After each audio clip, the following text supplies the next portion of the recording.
Okay, so we've just had a screening of Wild Angel, and we are joined by the director. And so, go on, actually, introduce yourselves. Tell us who you are and exactly what your role is on the film.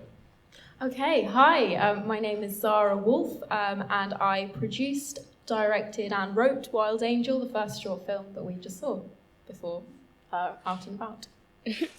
Hello, my name is Elish, Liburd, and I am the actress who plays Skylar in Wild Angel. So, let's talk about Zara.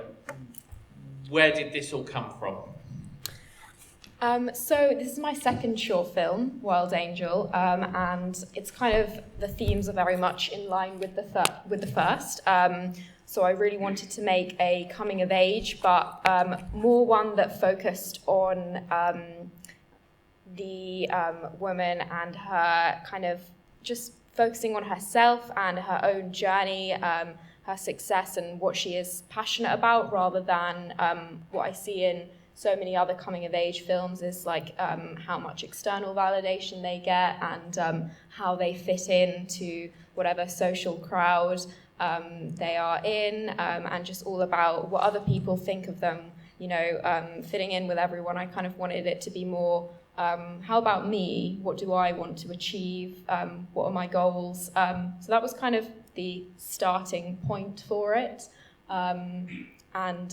With that, I just wanted to make a film that could potentially be relatable and hopefully inspiring to young women to help them to feel inspired to pursue their passions. And where did you come into this?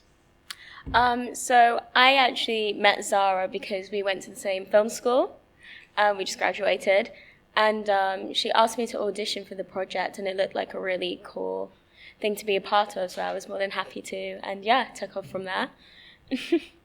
It's one of the things that really stood out to us, and I'm not trying to be derogatory when I say this, is just how polished it looked. It looked like something that could, easily slip into, like Channel 4 on a Friday night, as in like if they had some sort of short film slot. It was really well thought out. There was a lot of attention to detail that had gone in there. You didn't do what a lot of first or even second time filmmakers might do, which is kind of pull some cheap punches to try and get things across.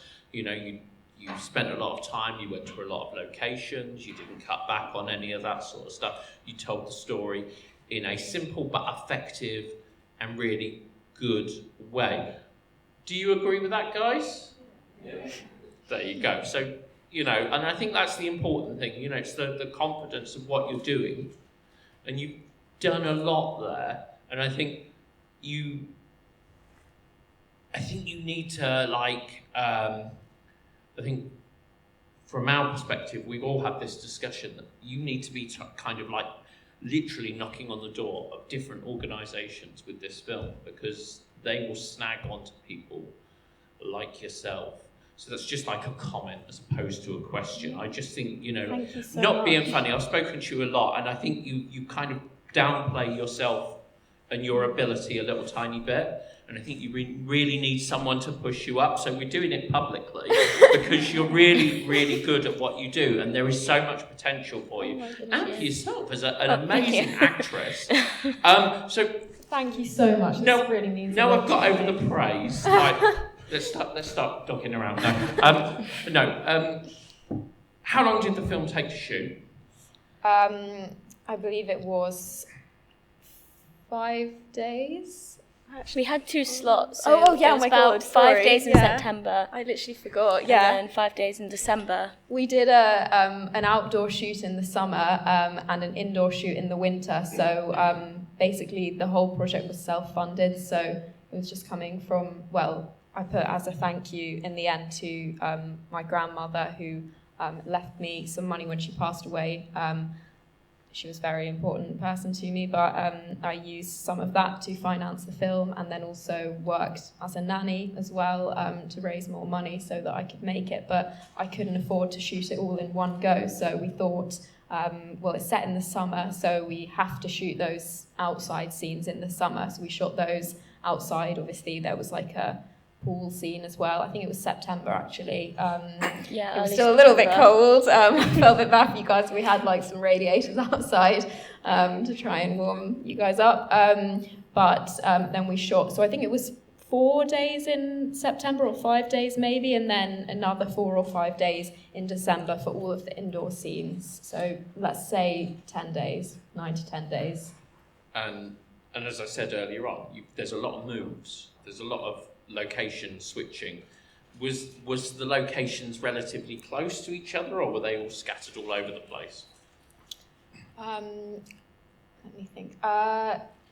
For the summer outdoor shoot, the locations were pretty much all in Croydon, and that was because my producer allowed us to shoot within, well, no, sorry, I'm getting confused. So the outdoor shoot was in Croydon because my producer lives in Croydon, and she was able to, basically, it would have cost, I think, £500 to £600 to get the permit to shoot in Croydon, but my producer haggled them down to get it for a fine fee of £60 to shoot within Croydon.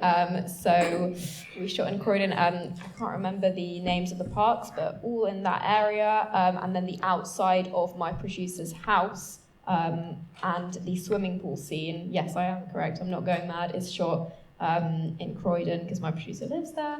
And I actually originally wanted it to be like this big lake where this, the pool kiss scene happened, but my producer said, I don't think we're going to be able to get this lake. It was just so expensive, like especially with insurance and everything, to hire like a lake and shoot there. So she was like, I have a pool, can we film it there? And at first she sent me a video and I was like, oh, I really don't know like whether this is going to work. But obviously we were on a tight budget, and I actually think that it looks really cool in the end. I was really happy that we shot it there. And then the indoor shoot was a few different locations. One, Ealing, for the classroom, the Met Film School where I studied, where we were allowed to shoot for free. And then my other producer's house for all of the bedroom indoor scenes. It was pretend that one room was Elish's house, one room was Angel's house, and one room was Will's house, but they were actually all filmed in the same house. Is there any locations I'm forgetting? No, actually, I think that's it. Okay, well, Yeah. that's it. Yeah. For you, as, Yes. as an actor, was there anything that was there any aspect of the story that you kind of, because it's quite hard hitting the way the story kind of transforms. Did you find any aspects of it difficult to deliver? I mean, for me, the hardest aspect was probably having to change my accent to like an American who's just moved to the UK. Yep. But like in terms of the subjects and stuff, I found it quite relatable as being not far off my actual character's age and like going through the motions of life and teenagehood, which is 18. Yeah, so I thought it was quite like easy to resonate with my character, and anything that I did have an issue with, like the team was really good at helping me talk through it with me and stuff. Like we even had like safe words and set and stuff if we ever had any issues. But no, for me it was very like smooth sailing to get to. And how was Zara as a director? As a director directing actress? She is a fabulous director. She's very patient, and what I like about Zara's director is she doesn't try and tell you the product that she wants. She tries to like guide you there, if that makes sense. So she won't tell you, I want you to, for example, cry at this exact moment or anything, which I think is the best way to direct, when you try and help each other get to a certain thing. Did you get any, anybody that's here that is a filmmaker knows that sometimes you get rehearsal time, sometimes you don't. Did you have any rehearsal time at all? No, actually, we just went straight into it.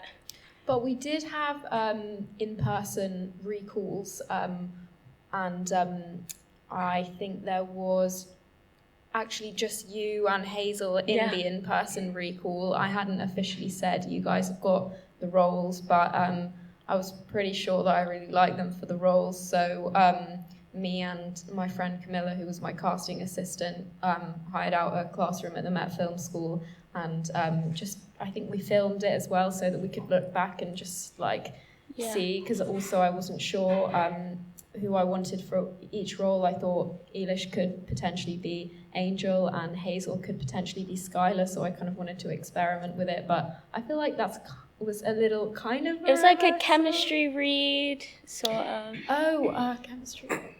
Because we kind of it was. just to see how the chemistry dynamic read as naturally well. flowed. Yeah.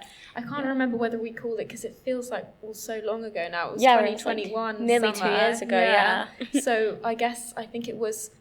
I think half of it was or maybe there was another date. There was two. There was a chemistry read as well. There was the in-person recall, and then we did a chemistry read on another day where we got Harrison in, who was playing Will. Do you remember? Yeah, I do remember. Yeah. No, you can talk more about the chemistry read if you like. So we did have a chemistry read just to see how the dynamic would work and so on, and then we kind of just went off and built our own characters. And because the two characters in the story, they just met, they didn't really know each other anyway, it was okay for us to kind of go off on our own as actors and make our own creative choices and then introduce them together while filming. It's really cool. Have we got any questions out here? Don't be scared. Oh, silence. Go on. Was there any TV shows or films maybe that you had in mind when you tried to shoot the film? Any influences? That I took inspiration from? Yeah. I would say when I had some meetings with my DOP, he asked for some I think it was two main references, and one of them was a Netflix original called All the Bright Places. It's a kind of coming-of-age love story, and I just remember watching it and loving the way it was shot, just the lenses, the lighting, everything about it. So I kind of wanted to take huge inspiration from that. And then in terms of the camera movements and the fabulous push-ins in Euphoria, I've always really loved those, and I felt that they were very immersive. So I wanted to steal some of the camera. Well, we didn't have a jib or any really fancy camera equipment, but with what we had, I wanted to try and replicate some of the style of the Euphoria cinematography. Talking of kit, what were you using? So I actually texted my DOP the other day just to check, so I thought I might ask this question. We shot on a Sony AS7 III, and we used a mixture of a few lenses. I think we used the CP2 Cineprimes. Gonna just check the other ones. We shot on a mix of CP2 lenses and Sony Cine Ultra Mark I lenses. And for filters, we used low-intensity Pro Mist filters from time to time.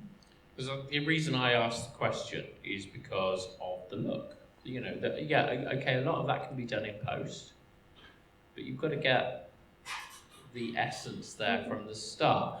And it's important for people to know, especially filmmakers that are just starting on their journey, that equipment doesn't have to cost you tens of thousands of pounds to get a look that is like that. And I think that's really cool. What was your biggest challenge during the shoot?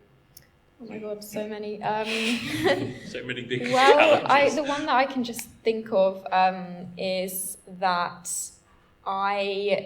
just money, to be honest, but also just people cancelling on certain things, me having to, locations falling through, that kind of thing.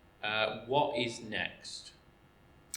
What is next? I have a short film called Friday Night Shidduch that I just shot in September that I've just started submitting to festivals. We're aiming at a lot of Jewish festivals because it's a Jewish LGBTQ short film. But I might, I think, submit to next year Romford Film Festival as well, why not?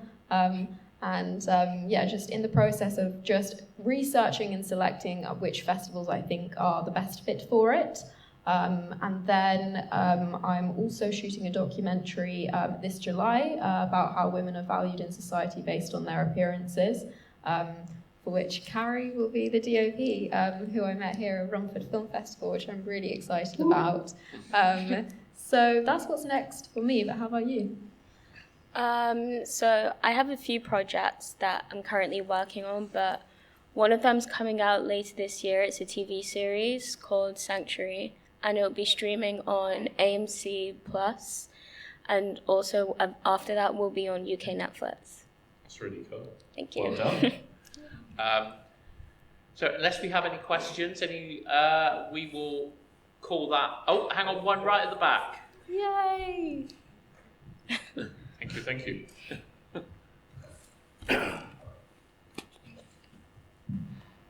So, my question is for the actors in the picture. Talk about some of the challenges being like the American accent. So, also ask were there any actresses that you maybe attention to help you with that, and how to go about it? Yeah, so during my childhood, I spent a lot of time in Los Angeles. So that's like kind of the regional accent that I'm the most used to hearing. So I just try to like mimic what I heard around there. And also like I have quite a few friends from LA, so I just asked them to send me like some of the lines in their accent, and then I just and then I just repeat it until I felt like it was good enough. Cool, thank you. Well, listen, we'll take the pressure off you a bit by letting you go, but let's give these two lovely ladies a big round of applause, please.